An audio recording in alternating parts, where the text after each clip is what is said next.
Setelah berkata itu, Chandra Smith menghela nafas panjang, mengangkat tangan dan berkata, tidak usah dipikirkan lagi. Sekarang yang paling penting adalah kita harus segera mengirim lebih banyak orang ke sana. Kita harus menyelamatkan mereka semua." Robert Wijaya mengangguk dan berkata, "Kalau begitu, aku dan Glenn akan kembali dulu. Kami akan menyusun sumber daya dan jaringan. Lalu secepatnya menarik semua orang yang bisa dipanggil untuk dikirim ke Makassar." Chandra Smith juga berpura-pura terharu dan berkata, "Kalau begitu, aku juga akan segera mengirim semua orang yang bisa aku kumpulkan." Robert Wijaya mengangguk dan berkata, "Baiklah, kalau begitu kami permisi dulu."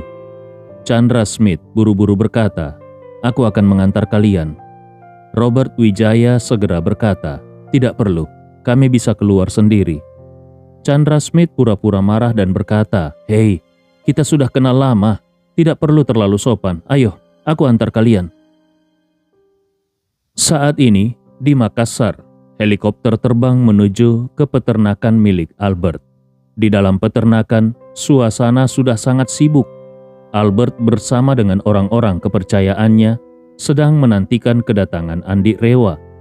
Dengan semakin kuatnya suara helikopter yang terdengar dari langit, ekspresi penuh harapan di wajah orang-orang semakin terlihat jelas. Kemudian, helikopter perlahan-lahan menurunkan ketinggian dan mendarat dengan stabil di tengah peternakan. Albert segera membawa orang-orangnya untuk menyambut. Pada saat ini, Ibnu Komar membuka pintu helikopter. Lalu dengan sikap hormat dia mempersilakan Andi untuk turun. "Silakan Puang." Andi Rewa mengangguk dan turun dari helikopter bersama Riani. Albert segera berkata, "Tuan, kamar pribadi dan acara pertemuan ayah dan anak yang kau minta, semuanya sudah aku siapkan. Kapan kita mulai?" Andi Rewa menggelengkan kepalanya. Tidak perlu terburu-buru. Lalu dia menunjuk ke dalam kabin helikopter, di mana Robin dan Stephen terikat dan masih tidak sadarkan diri. Dia berkata, "Bawa mereka berdua ke kantormu. Lepaskan semua pakaian mereka. Biarkan mereka hanya mengenakan pakaian dalam, lalu siram mereka dengan air dingin. Oh, dan jangan lupa, buka semua jendela." Albert tanpa ragu segera memberi perintah kepada bawahannya, "Cepat, bawa kedua orang ini ke kantor dan cari seseorang untuk membawa ember berisi air dingin." Beberapa bawahannya langsung maju dan mengangkat tubuh Robin dan Stephen yang masih pingsan ke kantor Albert. Saat ini, Andi Rewa bertanya, "Albert, bagaimana dengan Walter?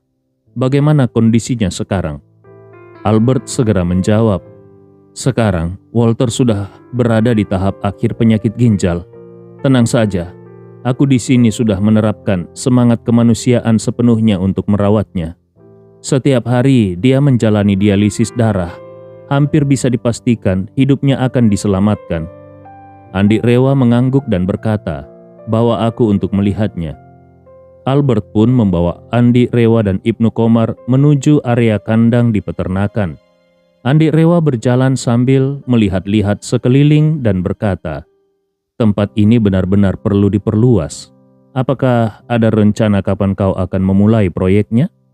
Albert dengan hormat menjawab, "Setelah Tuan Ibnu Komar membicarakan hal ini denganku, aku langsung meminta orang untuk menyusun rencana perluasan." Sambil berkata begitu, dia dengan sangat serius menjelaskan rencana perluasannya. "Perencanaan awalku adalah di halaman. Aku akan mengosongkan area seluas 500 meter persegi, menggali tanahnya dan membangun kandang 3 lantai di bawah tanah. Dengan begitu, total luasnya setidaknya bisa mencapai lebih dari 1000 meter persegi dan bisa menampung 70 hingga 80 kandang. Itu jelas tidak masalah. Kandang 3 lantai ini akan dibangun dengan beton bertulang di seluruh bagian dan tidak ada pintu keluar di 3 lantai bawah tanah. Semua pintu keluar, masuk, akan terkonsentrasi di sebuah ruangan besar di permukaan tanah, di mana semua orang yang masuk harus melalui pemeriksaan keamanan. Selain itu, penjaga keamanan akan berjaga selama 24 jam, memastikan tidak ada satu hewan buas pun yang bisa keluar dari kandang. Andi Rewa mengangguk puas. Kalau dananya tidak cukup, beritahu aku kapan saja. Aku pribadi sangat yakin dengan bisnis ini. Tidak masalah kalau perlu lebih banyak investasi. Saat ini, mereka sudah sampai di depan pintu masuk kandang. Albert segera memerintahkan untuk membuka pintu besi yang berat, dan begitu pintu terbuka, suara anjing-anjing penjaga yang ada di dalam kandang mulai menggonggong dengan keras. Melihat hal tersebut, Albert langsung berteriak dengan marah, "Semuanya diam! Siapa lagi yang berani menggonggong? Hari ini juga akan kubunuh." Yang luar biasa adalah begitu teriakan Albert terdengar, semua anjing di kandang langsung diam tanpa terkecuali. Albert pun merasa puas, lalu berkata kepada Andi, "Tuan Andi, silakan." Andi Rewa mengikuti Albert ke dalam kandang. Di sepanjang jalan, dia melihat beberapa orang yang bekerja untuk Walter, serta beberapa orang yang bekerja untuk Chandra Smith, termasuk Maxim dan 3 orang lainnya. Begitu Maxim melihat Andi, ekspresinya seperti melihat hantu. Sejak pertama kali dibawa ke peternakan ini dan melihat nasib Walter, ketakutannya terhadap Andi semakin dalam. Saat ini, dia paling takut akan bagaimana Andi memperlakukannya selanjutnya. Kalau dia juga mendapatkan perlakuan yang sama seperti Walter, bukankah hidupnya akan lebih buruk daripada mati? Karena itu, saat melihat Andi mendekat, Maxim segera berlutut di depan kandang besi dan memohon, "Tuan Andi, tolong kasihani kami. Kami benar-benar menyesal. Tolong beri kami kesempatan untuk hidup." Albert segera berteriak, "Kalau kalian masih berisik, aku akan mengikat kalian dan membuang kalian ke kandang hewan buas yang sudah lapar 3 hari. Maxim langsung gemetaran ketakutan, dan seketika dia tidak berani berkata sepatah kata pun. Albert segera berkata kepada Andi, Tuan Andi, mohon jangan diambil hati. Mereka yang baru datang ini tidak tahu aturan. Beri aku beberapa hari untuk mendidik mereka. Dalam beberapa hari, mereka pasti akan menjadi patuh dan penurut." Andi Rewa mengangguk ringan dan berkata, "Orang-orang ini sudah melakukan dosa besar, dan mereka juga tidak memiliki nilai guna lagi. Kalau mereka bersikap baik, aku akan memberi mereka kesempatan hidup.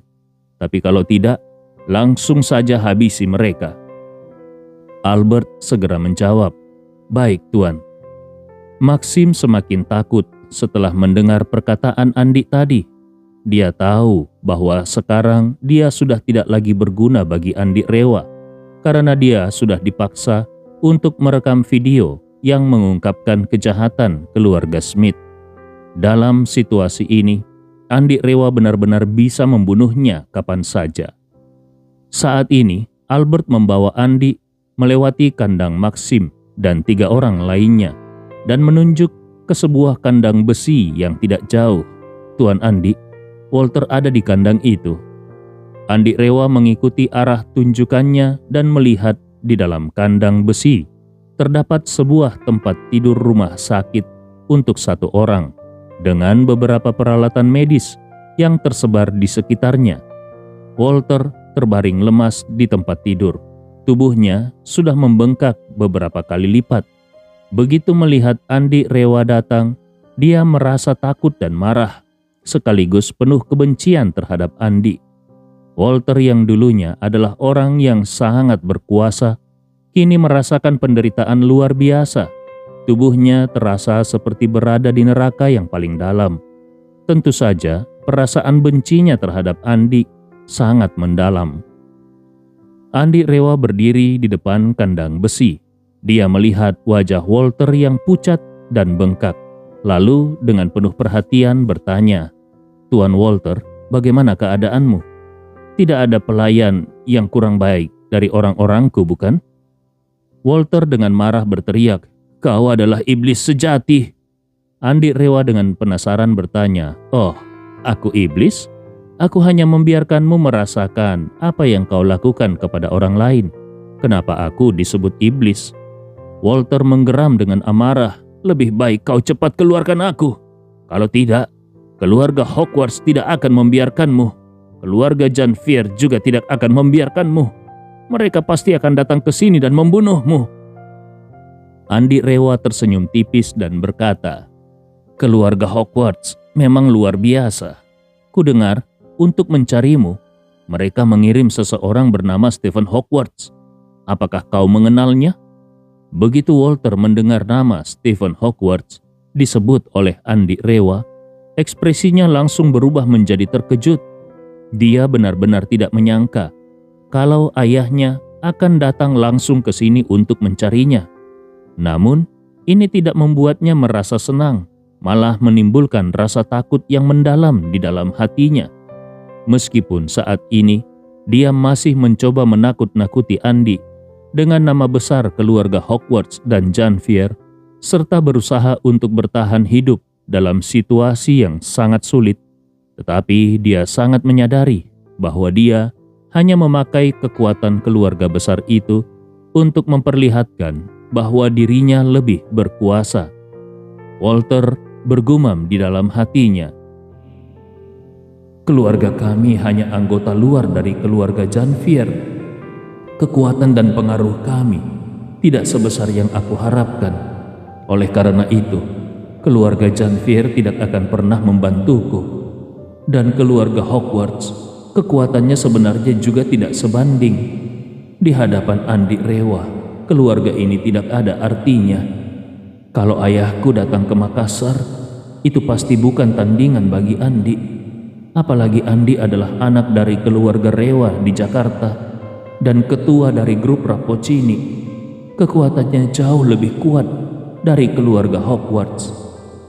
Jadi, kedatangan ayahku ke sini hampir pasti akan berakhir buruk. Kalau dia juga jatuh ke tangan Andi, maka semuanya akan selesai." Pikirannya semakin kacau dan Walter buru-buru berkata, "Andi, ini adalah masalah antara kita berdua. Tidak ada kaitannya dengan ayahku." Andi Rewa tersenyum. "Lalu, apa maksudmu?" Walter langsung berkata, "Maksudku sangat sederhana. Apapun yang ada hubungannya dengan aku, buatlah perhitungan langsung denganku. Jangan melibatkan ayahku."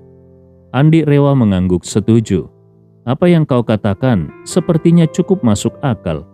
Walter segera berkata, "Kalau begitu, kau harus janji, jangan sentuh ayahku." Andi Rewa menghela nafas dengan pasrah dan berkata sambil tersenyum, "Maaf Walter, kau sudah terlambat untuk mengatakan hal itu." Walter terbelalak. "Terlambat? Apa maksudmu?" Andi Rewa tersenyum. "Ayahmu sudah aku tangkap. Nanti aku akan bawa dia kemari untuk bertemu denganmu, supaya kalian berdua bisa reuni." Walter merasa seperti disambar petir. Dia berteriak dengan marah, Kenapa kau harus melibatkan ayahku?" Andi Rewa tersenyum. "Memangnya kenapa? Kenapa aku tidak bisa melibatkan ayahmu? Apakah ayahmu terbuat dari emas?" Walter memaki dengan amarah, "Ayahku tidak pernah mengganggumu. Apa hakmu untuk menyentuhnya?" Andi Rewa bertanya dengan penasaran, "Oh ya, begitu? Jika demikian aku ingin bertanya padamu, apakah ayah Desi pernah mengganggumu?" Walter terdiam sejenak. Dia tahu betul bahwa seluruh masalah ini bermula dari kebiadaban dirinya sendiri. Seandainya dia tidak menyuruh orang untuk meracuni ayah Desi dan memaksa Desi untuk menuruti kehendaknya, dia tidak akan berada dalam situasi yang mengerikan ini. Jadi, begitu Andi Rewa membalikkan pertanyaannya, dia langsung tidak bisa memberikan jawaban. Saat ini, Andi Rewa tertawa sinis dan berkata, "Sekarang kau tunggu saja di sini. Aku akan segera bawa ayahmu kemari supaya kalian berdua bisa bertemu." Setelah itu, dia berbalik dan berkata kepada Albert, "Albert, mari kita ke kantormu." Albert segera merespon, "Baik Tuan Andi, silakan ikuti aku." Saat ini Robin dan Stephen sudah dibawa ke kantor Albert oleh anak buahnya. Karena keduanya dalam kondisi pingsan dan terikat dengan erat, anak buah Albert hanya bisa menggunakan gunting untuk memotong pakaian mereka menjadi banyak potongan kain. Seorang anak buah Albert berjalan masuk.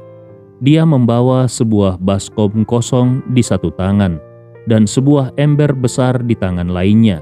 Dengan sedikit kesulitan dia berkata, "Wah, ember ini benar-benar berat sekali." Kemudian dia menatap Robin dan Stephen yang terikat dan berkata, "Tuan Andi menyuruh kita untuk menyiram mereka dengan air dingin 1 baskom per orang. Tapi mereka berdua terikat bersama. Jadi mereka harus segera dipisahkan." Namun suara lain terdengar berkata, "Tidak perlu dipisahkan lagi. Langsung beri mereka berdua 1 ember, bagi rata saja." Yang berbicara adalah Andi Rewa. Begitu melihat Andi Rewa datang, anak buah Albert segera berkata dengan hormat, "Baik, Tuan." Setelah itu dia langsung mengangkat ember dan menuangkan seluruh isi ember berisi air es ke tubuh Robin dan Stephen. Ember air dingin yang berisi serpihan es itu langsung membuat tubuh Robin dan Stephen terasa sangat dingin, yang membuat mereka berdua terbangun dalam keadaan terkejut. Kedinginan yang luar biasa membuat mereka menjerit. Tubuh mereka bergetar hebat. Di kepala Robin masih ada sisa serpihan es yang belum mencair sepenuhnya. Ketika keduanya sadar bahwa mereka terikat bersama, mereka langsung merasa sangat ketakutan. Robin langsung berteriak, "Andi, kau membawaku kemana?" Andi Rewa tersenyum dingin dan berkata, "Bukankah aku sudah bilang sebelumnya? Karena kau sudah datang jauh-jauh, maka sebagai tuan rumah, tentu saja aku harus memperlakukanmu dengan baik. Aku sudah menyiapkan sebuah kamar yang sangat bagus untuk kau nikmati." Di sisi lain, Stephen juga dengan cemas bertanya, "Kau? Siapa kau? Apa yang kau inginkan?" Andi Rewa menatapnya dan berkata sambil tersenyum, "Oh, jadi ini Stephen ya? Senang bertemu denganmu. Namaku Andi Rewa." Stephen dengan gugup berkata, "Andi Rewa? Sepertinya aku tidak mengenalmu. Kenapa kau mengingkatku?" Andi Rewa tertawa terbahak-bahak. "Tuan Stephen, kali ini kau datang ke sini untuk mencari putramu, Walter, bukan?" Stephen terbelalak dan berteriak, Kau kenal Walter?" Andi Rewa mengangguk dan berkata dengan tenang, "Lebih dari sekedar mengenal. Dia juga aku undang kemari." Stephen langsung merasa sangat terkejut dan dengan penuh harapan dia berkata, "Di mana dia? Aku ingin bertemu dengannya." Andi Rewa tersenyum dan berkata, "Tenang saja. Aku sudah menyiapkan sebuah pertemuan istimewa untuk kalian berdua. Tapi kau harus bersabar dulu. Aku masih ada sedikit urusan yang harus dibicarakan dengan Tuan Robin." Kemudian dia menatap Robin dengan senyum dingin. "Tuan Robin, lebih baik kau segera mengatakan yang seharusnya kau katakan. Jangan sampai aku terpaksa memaksamu bicara." Mendengar kata-kata Andi, tubuh gemuk Robin langsung gemetar ketakutan. Dia langsung berkata, "Aku tidak tahu apa-apa. Apa yang harus aku katakan?" Andi Rewa mengeluarkan ponselnya dari saku dan mengarahkan kamera ke arah Robin. Lalu dengan senyum dingin dia berkata, "Aku hanya memberimu 1 kesempatan. Kau harus jujur dan ceritakan bagaimana keluargamu berencana membunuh Hana dan Ziva. Kalau kau bisa membuatku puas, aku bisa membiarkanmu hidup untuk sementara. Tapi kalau kau tidak cukup memuaskan, aku akan membuatmu hilang tanpa jejak untuk selamanya." Robin langsung merasa seperti disambar petir. Dia bukan orang bodoh. Fakta bahwa Andi Rewa membawanya ke sini dengan paksa menunjukkan kalau Andi memiliki kekuatan luar biasa dan juga kemampuan untuk menangani segala sesuatunya setelahnya. Di dalam hatinya, Robin berpikir, "Kehilanganku yang diam-diam ini, orang luar mungkin tidak akan pernah menemukanku. Bahkan kalaupun Andi membunuhku, sangat sulit bagi orang luar untuk menyalahkannya. Yang lebih penting, semua orang tahu bahwa keluarga Smith adalah pihak yang sangat berkuasa. Tetapi meskipun begitu, Andi masih berani bertindak terhadapku. Ini menunjukkan kalau dia sama sekali tidak takut pada keluarga Smith. Andi Rewa tidak takut pada keluarga Smith. Itu adalah hal yang paling membuat Robin merasa cemas. Dia merasa bahwa kalau Andi tidak tertarik pada uang atau memberi muka pada keluarga Smith, maka Andi Rewa benar-benar bisa membunuhnya hanya dengan satu kata. Karena itu, kalau dia tidak bisa memberikan jawaban yang memadai, dia mungkin benar-benar akan mati di tangan Andi Rewa. Dengan pikiran tersebut, dia menghela napas dan bergumam di dalam hatinya. Aku mungkin akan mengkhianati ayahku, dan kalau aku bisa selamat kali ini, ayahku pasti tidak akan membiarkanku begitu saja. Namun, yang paling penting saat ini adalah aku harus bertahan hidup. Setelah berpikir demikian, dia segera berkata, Aku akan bicara. Aku akan cerita semuanya. Andi Rewa menunjuk ke kamera dan dengan dingin berkata, Ayo, jelaskan semuanya di depan kamera. Satu kata demi satu kata. Robin langsung membuka mulutnya dan berkata, Memang benar, kami dari keluarga Smith yang membunuh Hana dan Ziva. Tapi itu semua adalah rencana ayahku, Chandra Smith. Aku tidak ada kaitannya dengan itu. Segera setelah itu, Robin menceritakan seluruh proses rencana pembunuhan Hana yang dilakukan oleh ayahnya, Chandra Smith. Andi Rewa sedikit berpikir dan bertanya, Baiklah, kalau begitu aku ingin bertanya, kenapa Chandra Smith ingin membunuh Ziva? Ziva adalah cucunya. Bukankah itu agak tidak masuk akal? Apakah ada orang lain yang sebenarnya ingin membunuh Ziva? Mendengar pertanyaan itu, Robin langsung panik dan napasnya menjadi tidak teratur. Otaknya berputar cepat. Dia sangat tahu bahwa yang ingin membunuh Ziva adalah dirinya, bukan ayahnya Chandra Smith. Namun, dalam situasi seperti ini, Robin sama sekali tidak berani mengakuinya. Dia berpikir kembali. Meskipun aku tidak tahu dengan pasti apa yang diinginkan Andi terhadap Ziva, tapi Andi telah menyelamatkan Ziva 2 kali, di Jepang dan Makassar. Itu adalah fakta yang jelas. Jadi, kalau aku mengaku bahwa aku yang ingin membunuh Ziva, Andi mungkin akan semakin tidak menyukaiku. Robin pun mendapat ide dan segera berkata, Sebenarnya ayahku juga sangat tidak suka pada Ziva. Dia selalu merasa bahwa Ziva selalu membela ibunya, Hana, dan berbalik melawan keluarga kami. Ayahku bahkan mencurigai kalau Ziva bukan darah daging keluarga Smith. Jadi dia berencana membunuh Ziva bersama Hana untuk menyelesaikan semuanya sekaligus. Andi Rewa dengan tertarik menatapnya dan bertanya, Benarkah begitu? Robin mengangguk dengan yakin dan berkata, Benar, semua yang aku katakan adalah kenyataan. Andi Rewa tertawa dengan dingin, lalu kemudian dia berkata, Menarik, benar-benar menarik. Robin menatap Andi dengan ketegangan. Dia tidak tahu apa yang sebenarnya dimaksud Andi. Robin tidak tahu apakah Andi benar-benar mempercayai kata-katanya atau sudah tahu bahwa sejak awal dirinya lah yang berencana membunuh Ziva. Dia memutuskan untuk melakukan segala cara agar Andi mempercayainya dan langsung berkata, Sebenarnya ayahku sudah sangat tidak puas dengan keluarga kakakku sejak lama. Dia mengusir kakakku ke Australia dan mencabut hak warisnya sebagai ketua keluarga. Selain itu, kali ini ayahku tidak hanya berencana membunuh Hana dan Ziva. Bahkan sebelum aku datang ke Makassar, dia juga ingin aku menyekap Josh.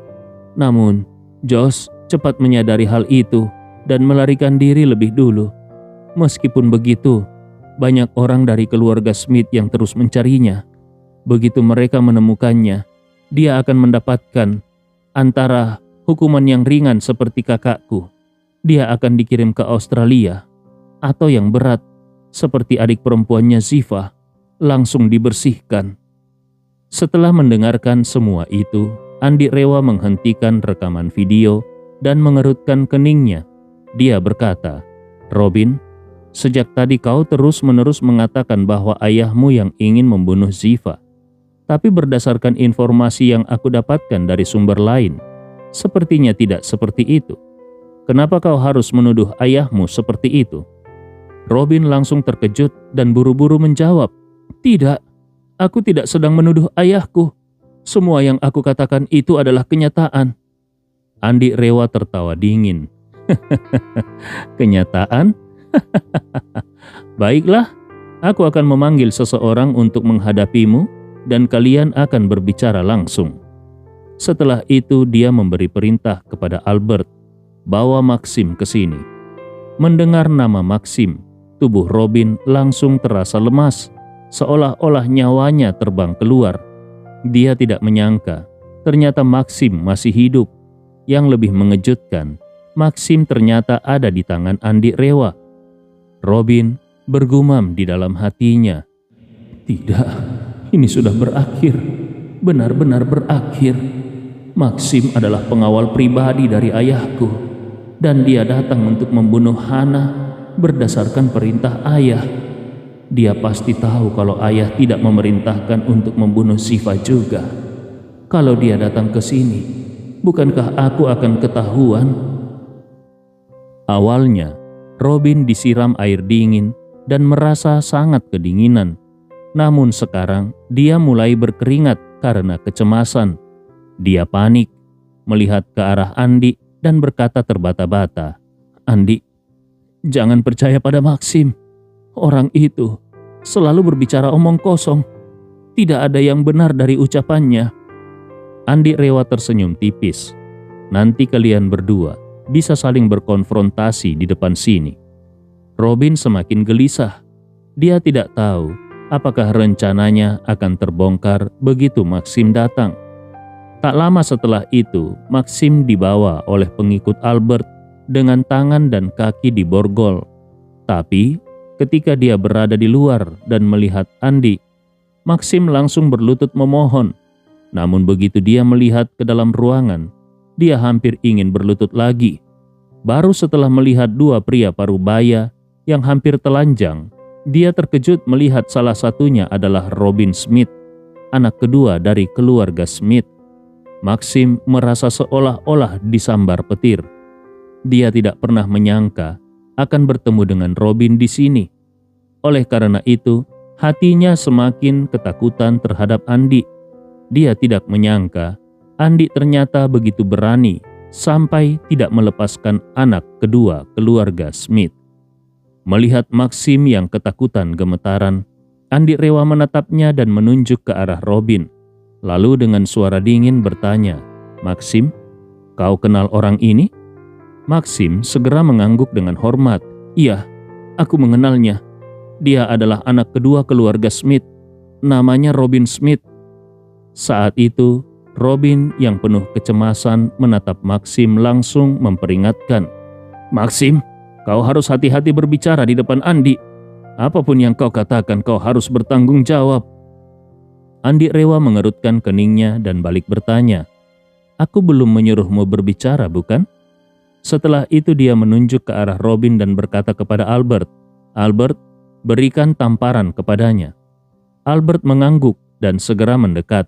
Dia mencengkram rambut Robin dan menamparnya dengan keras, sehingga membuat Robin merasa pusing dan matanya berkilau. Ini adalah pertama kalinya Robin dipukul secara langsung oleh orang lain seumur hidupnya. Jadi, kemarahan di dalam dirinya meledak. Namun dia tidak bisa melampiaskannya dan hanya bisa menahan amarahnya. Andi Rewa memandang Robin dengan tajam dan berkata dengan nada dingin, "Selama aku belum menyuruhmu berbicara, Kau tidak boleh mengucapkan sepatah kata pun." Robin hanya bisa menundukkan wajahnya. Dia terus-menerus mengangguk dan tidak berani berkata sepatah kata pun. Andi Rewa kemudian menatap Maxim dan bertanya, "Aku tanya, ketika Chandra Smith memberi perintah kepadamu, apakah dia hanya memintamu membunuh Hana atau dia juga memintamu membunuh Shiva?" Maxim menjawab tanpa ragu, "Tuan Chandra Smith hanya memerintahkanku untuk membunuh Hana." Andi Rewa bertanya lagi, "Lalu, apakah dia memiliki perasaan buruk terhadap Shiva dan merasa Shiva terlalu membela ibunya, Hana?" Maxim menjawab dengan tegas, "Tidak, Tuan Chandra Smith sangat menyayangi Shiva. Dia sering berkata kepada kami bahwa di antara generasi keluarga Smith, yang paling pintar dan paling berbakat adalah Shiva." Wajah Robin sudah berubah menjadi pucat pasi. Andi Rewa menatapnya dan bertanya lagi pada Maxim, "Jadi, menurutmu, Chandra Smith tidak mungkin berniat membunuh Shiva juga, bukan?" Maxim mengangguk serius. "Betul, meskipun Chandra Smith adalah orang yang licik dan kejam, tapi dia benar-benar sangat menyayangi Shiva. Dia tidak mungkin berencana membunuh Shiva." Setelah itu, Maxim menghela nafas dan melanjutkan, Sebenarnya, saat di terowongan ketika aku melihat Shiva berada di mobil Benny, aku hampir mati ketakutan. Karena aku tahu, kalau sampai Tuan Chandra Smith tahu bahwa Shiva sudah mati, dia pasti akan menghukumku." Andi Rewa mengangguk. "Jadi, kau membunuh Benny karena itu?" Maxim mengaku, "Iya, aku yang membunuhnya. Waktu itu aku ingin menanyakan kepadanya siapa yang menyuruhnya untuk menganiaya Shiva, tetapi dia tidak mau menjawab dan malah menghinaku. Dalam sekejap, aku marah dan menembaknya."